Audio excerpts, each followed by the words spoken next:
नमस्कार, आप देख रहे हैं DKVT न्यूज। तो चलिए रुक करते हैं आज की प्रमुख और बड़ी खबर पर। न्याय की देवी का नया चेहरा, जानिए क्यों हटाई गई कानून की आंखों से पट्टी।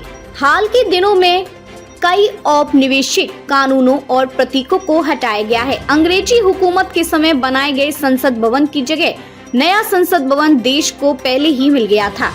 सुप्रीम कोर्ट परिसर में बाबा साहेब आम्बेडकर की मूर्ति लगाई गई है। इसी कड़ी में पिछले साल संविधान दिवस के मौके पर न्याय की देवी की नई मूर्ति के निर्माण के बारे में सोचा गया। क्या है संदेश? नई प्रतिमा सुप्रीम कोर्ट के जजों की लाइब्रेरी में स्थापित की गई है। इसमें न्याय की देवी की आंखों पर पट्टी नहीं है। दाएं हाथ में पहले की तरह तराजू है, लेकिन बाएं हाथ में तलवार की जगह संविधान है।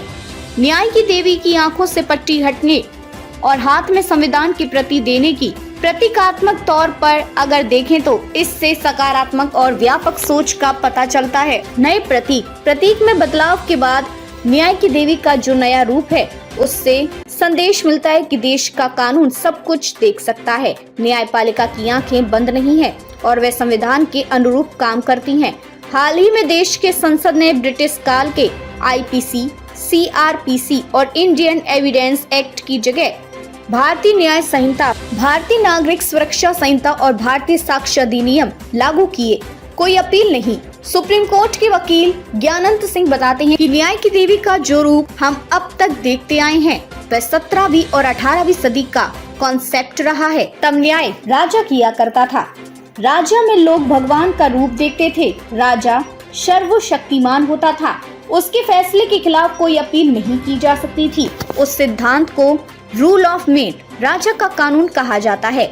यानी राजा जो कहता था वह कानून था और जो फैसला देता वह आखिरी होता था। कानून का शासन आजादी के बाद लोकतांत्रिक देश के तौर पर भारत द्वारा अपनाई गई न्याय प्रणाली का विश्लेषण किया जाए तो अब संसद कानून बनाती है और न्यायपालिका उसके तहत विवादों के निपटारे के लिए सुनवाई कर फैसला देती है। भारत में कानून का राज है। कानून के शासन का सिद्धांत संविधान से आया है। संविधान भारत के लोगों के लिए है और सर्वमान्य है। इसलिए इसकी प्रस्तावना की पहली लाइन में लिखा है, हम भारत के लोग, यानी आजादी के बाद संविधान के दायरे में न्याय होता है। यही कारण है कि न्याय की देवी के हाथ में तलवार की जगह संविधान देना प्रगतिशील सोच है। पट्टी का हटना, ध्यान रहे, न्याय की देवी की आंखों पर पट्टी का मतलब यह कतई नहीं था कि कानून अंधा होता है। इसके पीछे सिद्धांत यह है कि कानून दो पक्षों को, उससे जुड़े लोगों को, उनकी ताकत या प्रभाव को नहीं देखता। उसके लिए सभी बराबर होते हैं और वह निष्पक्ष होकर फैसला देता है। लेकिन अब जब आंख की पट्टी हटाई गई है और न्याय की देवी देख सकती है, तो इसे भी सीमित अर्थों में नहीं देखा जाना चाहिए। इसके भी व्यापक मायने हैं। खबरों में अब तक के लिए बस इतना ही। फिर होगी आपसे मुलाकात ऐसी किसी बड़ी और खास खबर के साथ। तब तक के लिए नमस्कार और देखते रहिए DKVT न्यूज।